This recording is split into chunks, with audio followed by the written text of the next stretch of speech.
Carlos Delgado Chalbaud. Nace en Caracas el 20 de enero de 1909. En París realiza Chalbaud sus estudios secundarios en el Liceo La Canal. Formó parte de la expedición del Falque, la cual desembarcó en las costas de Cumaná el 11 de agosto de 1929, con la finalidad de destituir del poder al general Juan Vicente Gómez. En esta operación fallida murió su padre, por lo que decidió regresar a París, donde completa sus estudios de ingeniería en la École des Travaux Publics. Se casa durante este tiempo con una estudiante de origen rumano, Lucia Devine, de filiación comunista, frecuentando los círculos radicales universitarios parisinos, estableciendo contactos con prácticamente todos los grupos de exiliados, tanto europeos como latinoamericanos, que residían en la capital francesa. Trata sin mucho éxito de encabezar un nuevo plan de invasión a Venezuela, y para ello entra en contacto con los amigos de su padre y viaja a Barcelona, España, donde establece lazos de amistad con el escritor Rómulo Gallegos, en cuya casa se hospeda. Luego de la muerte del general Gómez en 1935, regresa a Venezuela. El presidente Eleazar López Contreras considera entonces la posibilidad de incorporarlo a las Fuerzas Armadas, pero antes lo envía nuevamente a Francia, con el fin de que complete sus estudios. Graduado de ingeniero en 1937, asiste a la Escuela Superior de Guerra de Versalles, y al volver a Venezuela en 1939 es incorporado al ejército como capitán, asimilado, adjunto al servicio de ingeniería militar en Caracas, y luego como capitán comandante de la segunda compañía del batallón de ingenieros Francisco Avendaño, 1941.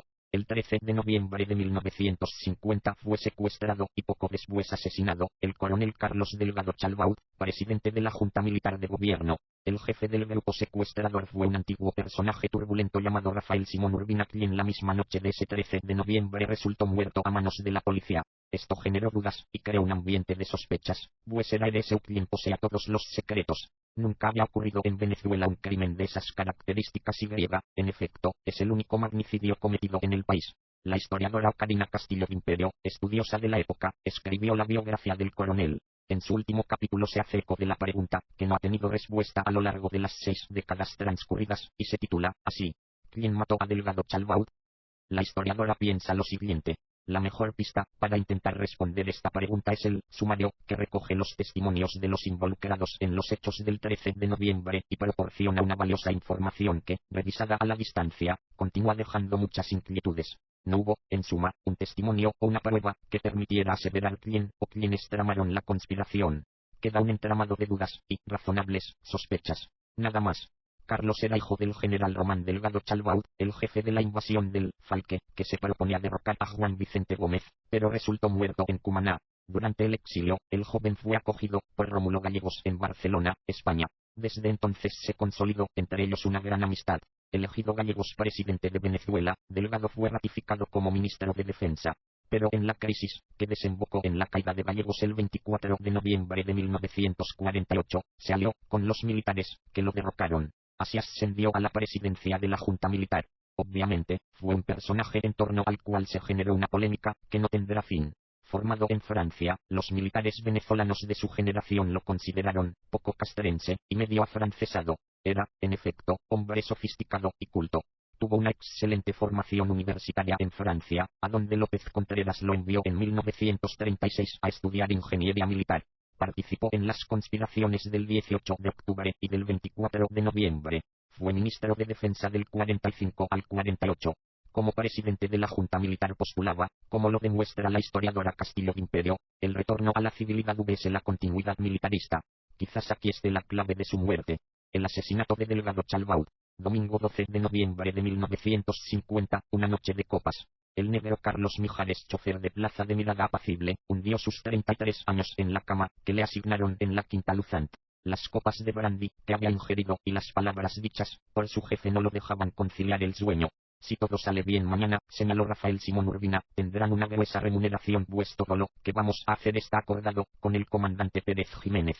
20 años después y faltándole pocos días para abandonar la cárcel, Mijares seguía negando tercamente que supiera con exactitud el trabajo que iban a hacer. De haber sabido que íbamos a secuestrar al presidente Delgado Chalbaud me hubiera negado, aseguró Mijares al periodista José Suárez en 1970. Yo era un chofer de plaza y en esa época le trabajaba al general Urbina, quien me contrató para sacar a pasear a unos paisanos suyos de Coro. Caí inocente y vine a saber de qué se trataba aquello en la víspera, cuando ya no podía salir de la Quinta. Sea como sea, Carlos Mijares siguió en el barco aquella noche de noviembre de 1950. Tal vez rezó para que todo saliera bien. Después de todo, si era verdad lo dicho por su jefe, seguramente sus condiciones de vida mejorarían mucho. Nuevamente trató de dormir. Dentro de pocas horas debían salir a hacer el trabajo y él era el chofer principal en la acción. Debía estar listo y despabilado. Lunes 13 de noviembre de 1950, entre la oración y la conspiración. A las 5 de la mañana la primera dama del país, Sra. Lucía de Delgado Chalbaud, entró a misa en la iglesia de San Francisco acompañada por las Hermanitas de los Pobres y la Asociación de Damas Bolivarianas. No sabía que mientras rezaba piamente, los hombres, que ese día iban a matar a su esposo, se levantaban penosamente de la juerga de brandy de la noche anterior. Todos los que estaban allí, además de Mijares, habían sido atraídos por la admiración sentida hacia su paisano Rafael Simón Urbina, a quien apodaban el general. También los movía el afán de aventura y por supuesto la jugosa paga prometida. Entre los complotados que durmieron esa noche en la Luzant, estaban el propio Rafael Simón Urbina, viejo guerrero anticomunista, su primo Domingo Urbina, encargado de reclutar a la gente para ese trabajo, Pedro Antonio Díaz, campesino falconiano, y el ya mencionado Carlos Mijares. El grupo se había estado moviendo desde el jueves 9 de noviembre por varias zonas de la ciudad, ultimando los detalles del plan que debían ejecutar el día 13. El domingo, en la noche antes de regresar a la Luzant, se acercaron hasta la Quinta Maritza ubicada en Las Mercedes, y de allí fueron más al este hasta la segunda avenida de Santa Eduvigis en los dos caminos. El millonario, tanto la Quinta Luzant, que servía de pernocta a los conjurados, como la Maritza, que estaba destinada a recibir a Delgado Chalbaud una vez que estuviese secuestrado, pertenecían al empresario Antonio Aranguren, quien había amasado una ingente fortuna con el negocio del asfalto. Antes de aquella acción, Aranguren financió a varias de las expediciones subversivas llegadas a las costas venezolanas a comienzos del siglo XX. Antonio Aranguren era además compadre de Rafael Simón Urbina. La participación del millonario Aranguren en el plan de secuestro de Delgado Chalbaud nunca quedó muy clara, aunque muchos presumían que formaba parte de la misma como financista. Se decía además que el cerebro gris de la operación era su amigo, el abogado y experto electoral colombiano Franco Quijano. El objetivo de este plan sería sacar del poder a los integrantes de la Junta Militar de Gobierno y elevar a la presidencia de la República al propio Antonio Aranguren. Otra versión que se manejó fue la de la venganza de Aranguren contra Delgado Chalbaud, debido a que este no había querido apoyarlo en la concreción de algunos negocios, calificados por el presidente de la Junta como turbios. Sin embargo, en el expediente levantado días después a los conjurados, los abogados del millonario aseguraron que su cliente no estaba en conocimiento del plan de secuestro, que había cedido la Quinta Luzant a su compadre Simón Urbina para que viviera en ella, y que le había encargado además que gestionara la venta de la Quinta Maritza a la Embajada de Nicaragua, con la que el guerrillero tenía excelentes relaciones, entre otras cosas, porque su esposa era nicaragüense. Lunes 13 de noviembre de 1950, la hora fatídica. Hasta 1965, cuando se erigió la mansión presidencial La Casona, los presidentes de Venezuela despachaban en el Palacio de Miraflores y dormían en sus propias casas. La del comandante Carlos Delgado Chalbaud, la Quinta Lois, estaba ubicada entre Puente Chapelín y Country Club.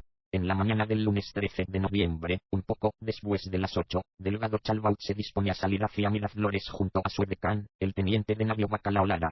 Se despidió de su esposa, que ya había regresado de misa, y fue hasta donde estaba el lujoso Cadillac presidencial. El presidente pidió a su chofer un cigarrillo y la prensa del día antes de abordar el vehículo. Unos minutos antes de la partida, un funcionario de apellido Aponte, quien escoltaba con su moto al Cadillac, había llegado a la residencia sin lograr ver por los alrededores nada que pudiera parecer sospechoso. Sin embargo, los conjurados, que alcanzaban 2 decenas, esperaban agazapados en las proximidades, distribuidos en 5 vehículos. Felipe Figueroa, el chofer del presidente, tomó la ruta que bajaba del Country Club hacia el barrio de Chapelín. Delgado Chalbaud iba enfrascado en la lectura de la prensa y Bacalao Lara revisaba unos documentos. Al superar una curva se oyeron 3 cornetazos. Esta era la señal que esperaban los conspiradores para actuar. La encargada de tocar la bocina era la propia esposa de Simón Urbina, quien tripulaba un Packard negro. A la orden de Simón Urbina, Carlos Mijares atravesó el Ford en la vía por donde debía pasar el Cadillac presidencial. Al mismo tiempo, el Packard, un Hudson, un Plymouth y un Chevrolet cortaban los flancos. En un rápido movimiento los hombres del presidente fueron reducidos por los agavillados. Al teniente Bacalao lo desarmaron 8 hombres, mientras otro grupo liderado por Urbina se encargaba del motorizado Aponte y de Chalbaud. El presidente de la Junta de Gobierno fue sacado con violencia del Cadillac y llevado junto a su edecán y su escolta al carro que conducía a Mijares. A Bacalao lo pusieron en el asiento delantero y a Delgado Chalbaud lo sentaron en la parte posterior, flanqueado por Simón Urbina y Aponte. El grupo se devolvió por la vía del Country para bajar hasta la carretera del Este, hoy avenida Francisco de Miranda, entroncar a El Rosal y de allí coger hasta la Quinta Maritza. En el trayecto, Rafael Simón Urbina y su primo Domingo se dedicaron a insultar y dejar a Delgado Chalbaud. Le quitaron las charreteras mientras de los labios del montonero las palabras iban saliendo lentas e implacables. Considérese muerto Delgado, tengo 3 meses cazándolo. Ya usted no será más presidente ni comandante. Lo hemos agarrado. Pérez Jiménez está en cuenta de todo esto. Luego agregó, con rencor, yo le ofrecí mi amistad 4 veces, y usted no la quiso. Delgado Chalbaud le respondió, usted se la da de valiente Urbina, entendámonos como hombres, no sea cobarde. Urbina le dedicó una mirada de muerte. A las 9:20 de la mañana llegaron a la Quinta Maritza. Justo cuando Mijares estacionaba el auto sonó un disparo. A Pedro Antonio Díaz se le había escapado un tiro, con el que hirió a Rafael Simón Urbina en la pierna derecha. En medio de la confusión Chalbaud intentó auxiliar a su captor colocando un pañuelo para detener la hemorragia. La situación ya se había desbordado. Los encolerizados hombres de Urbina comenzaron a increpar a Delgado Chalbaud. Cuando llegaron al arco, que daba acceso al patio Domingo, Mijares y Díaz apuntaron al presidente, quien les gritó, no sean cobardes, así no se mata a un hombre. Domingo y Mijares accionaron sus armas. Al sentir los impactos el presidente se dobló hacia adelante y cuando se desplomaba, Pedro Antonio Díaz le asestó otro disparo. Los demás asesinos dispararon contra el edecán Bacalao Lara y cuando uno de los sicarios quiso asesinar al chofer y al motorizado, Urbina lo impidió, ordenándole que los dejaran amarrados. Luego de que el grupo abandonara la Quinta Maritza, Bacalao, malherido como estaba, logró arrastrarse hasta una residencia vecina y pidió a los alarmados habitantes que dieran aviso a Miraflores de lo que había pasado. Palacio de Miraflores, 5 minutos antes. A Palacio ya habían llegado rumores sobre una situación confusa que se había presentado en los alrededores de la residencia presidencial, así que el teniente Ramírez tomó el teléfono y pidió comunicación con la señora Lucía de Delgado. Le preguntó que si era verdad que cerca de la Quinta habían matado a un policía. La esposa del presidente, que hasta el momento no había sido informada de nada, bajó nerviosa hasta el puesto de guardia para impedir que sucedía. La respuesta que le dieron la aterrorizó.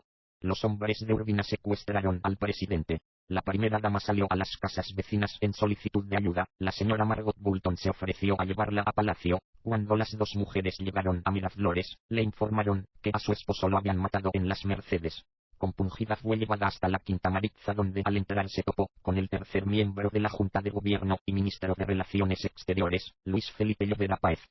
Al verla le dijo, Carlos está al final de la rampa, llévenlo al hospital militar, allá están avisados. No fue sino hasta las 11 cuando llegaron al hospital militar. El presidente seguía con vida pese a tener 4 impactos de bala. La primera dama estaba esperanzada, pero 2 horas más tarde, el doctor Paredes, jefe del equipo que atendía a su esposo, salió para comunicarle que no había nada que hacer. Apenas se recibió la llamada de auxilio de Bacalao Lara, se inició la persecución. Patrullas, tanques de guerra y camiones cargados de tropas salieron a las calles. Un grupo se fue hasta la Quinta Maritza para establecer la ruta de huida de los asaltantes y la Seguridad Nacional activó su red de informantes.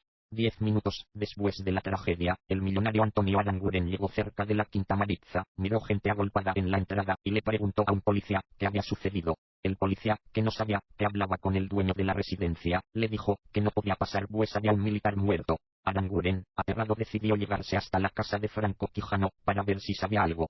Franco Quijano le informó que unos minutos antes le habían llevado a Rafael Simón Urbina, con una herida en la pierna, y que luego Urbina decidió irse a la embajada de Nicaragua para solicitar asilo diplomático. Efectivamente, y siguiendo los pasos del plan, la esposa del jefe conspirador, María Isabel de Urbina, entró en la sede diplomática Nica a las 9:20 de la mañana. Al ver al embajador exclamó, se está peleando en Caracas. Llevaba consigo a sus hijos. Unos minutos después entraron Carlos Mijares, Pedro Díaz y Domingo Urbina cargando a Rafael Simón, quien reclamaba ásperamente a Díaz el haberlo herido. Lo calificó de cobarde y traidor y luego se sumió en una intensa depresión. En un momento llevó el arma a su cabeza, con la intención de suicidarse, pero su hija lo impidió. El resto de sus hombres abandonó la embajada para tomar distintos rumbos. Más tarde, Simón Urbina le dictó a su esposa una carta que debía ser enviada al comandante Pérez Jiménez. En ella le decía, entre otras cosas, lo siguiente: desde que llegué al país deseé que usted fuera el presidente. El comandante Delgado Chalbaud está gravemente herido. Yo estoy en las mismas condiciones en la embajada de Nicaragua, donde le pido protección. En 1983, el depuesto dictador Marcos Pérez Jiménez, quien fuera señalado por Rafael Simón Urbina como el mentor de la operación de secuestro de Delgado Chalbaud, alegó lo siguiente con relación a aquella carta. Si me mandó esa carta, era el mensaje del vagabundo. Decía, yo pretendo ponerlo a usted de presidente. Le dije, bueno, ¿y quién lo autoriza a usted para que me ponga en la presidencia de la República? ¿Acaso yo soy un muñeco? Entonces ordené que figure esa carta en el expediente. Yo mismo mandé a poner el papel en el expediente. Lo que quería Rafael Simón Urbina era hacerme pasar por menguado mental y entonces decir, a este lo manejo yo. Con decirle que lo voy a poner en la presidencia entonces me va a patrocinar. Nada de eso. ¿Quién era Rafael Simón Urbina para decirme que me quería poner de presidente? ¿Quién lo facultaba a él? No lo facultaba ni el voto popular, ni su capacidad, ni nada. Era el bárbaro en función.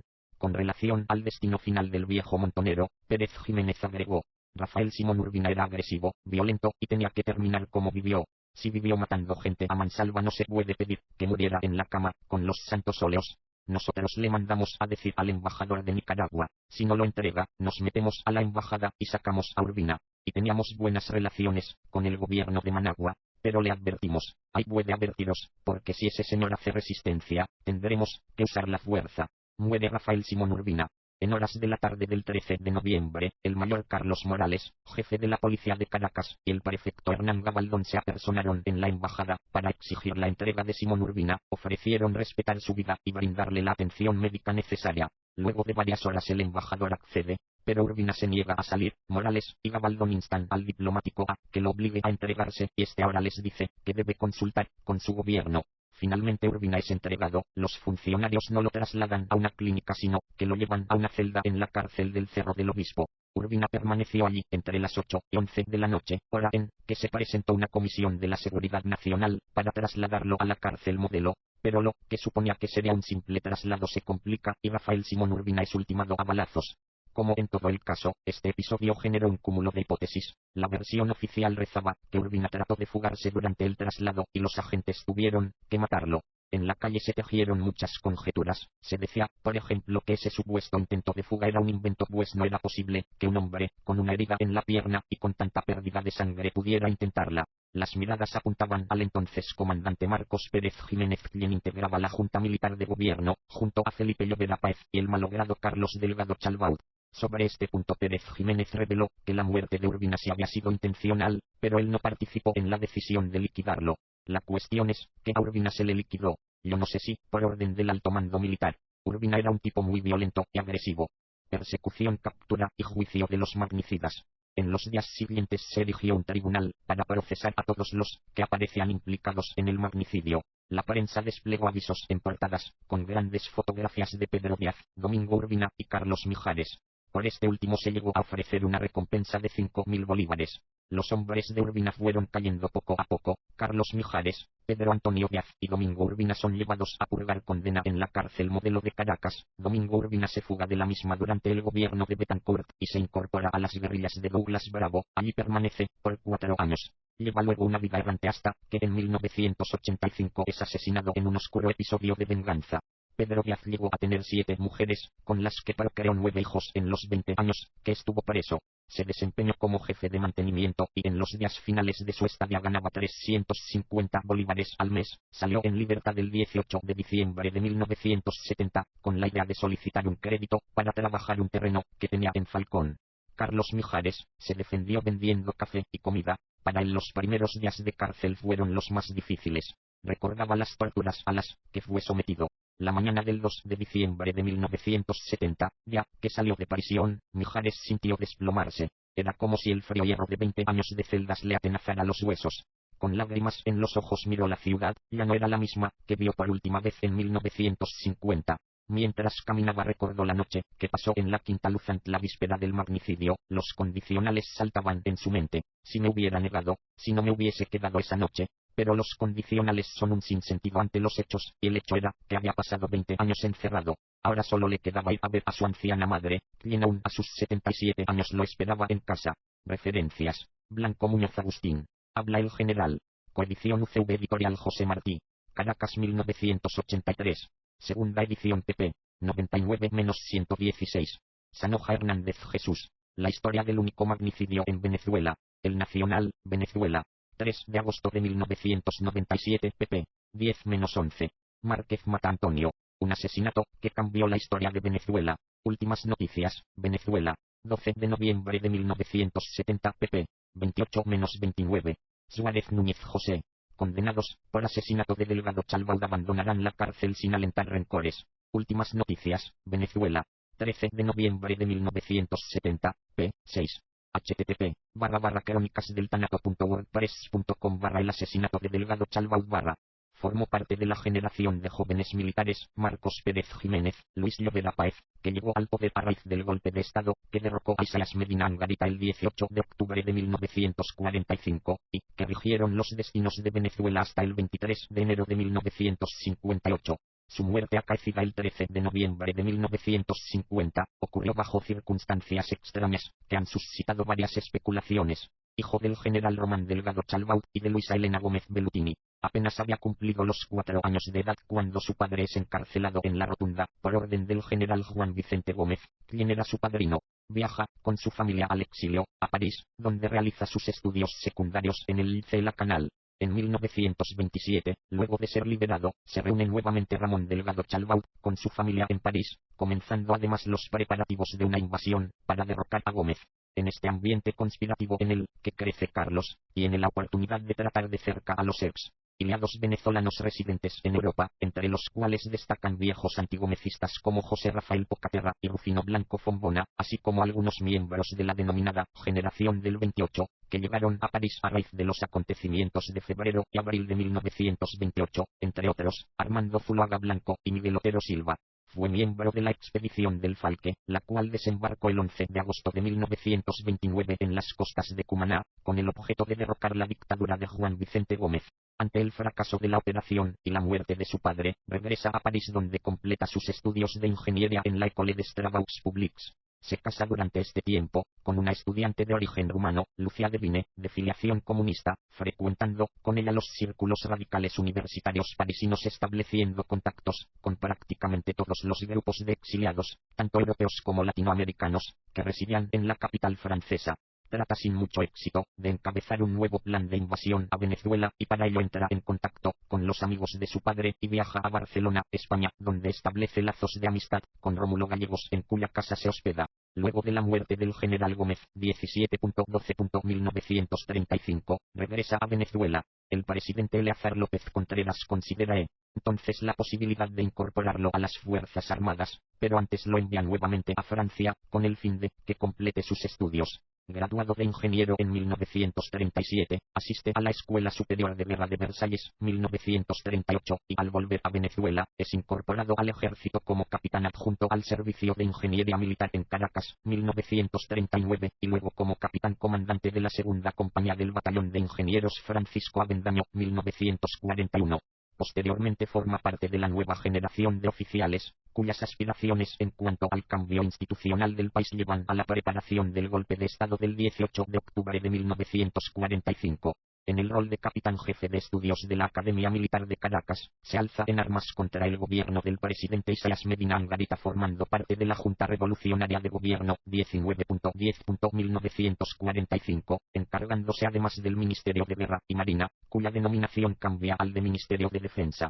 Ratificado en ese cargo por el presidente Rómulo Gallegos, febrero 1948, Delgado Chalbaud, como figura destacada de las Fuerzas Armadas, cristaliza a su alrededor la creciente oposición al gobierno de Acción Democrática. El golpe de Estado perpetrado por las Fuerzas Armadas el 24 de noviembre de 1948, que derroca a Rómulo Gallegos, lleva a Delgado Chalbaud a asumir el poder como presidente de la Junta Militar de Gobierno, que integra junto a Pérez Jiménez y Luis Llovera Páez.